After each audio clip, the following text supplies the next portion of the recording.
আমরা তো এত ছোট রাষ্ট্র হওয়ার পরেও লক্ষ লক্ষ রোহিঙ্গাকে জায়গা দিয়েছিলাম, তাই নাই?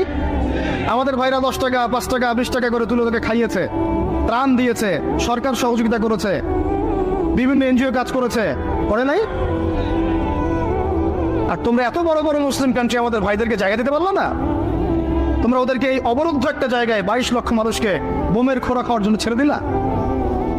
আল্লাহ পাক তোমাদেরকে তেল দিয়েছিল, কোন ভাষায় বলবো আমি বুঝতে পারি না।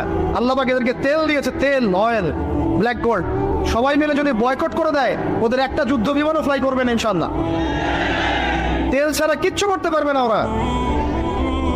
বাদশাহ ফয়সাল সৌদি আরবের প্রাক্তন রাজা ছিলেন, বাদশাহ ফয়সাল রাহিমাহুল্লাহ বলবেন, ওই একমাত্র সাহসী একজন নেতা দেখেছিলাম 1973 দিকে অয়েল বয়কট করে দিয়েছে। তেল দিব না, যা কি করার কর, যা।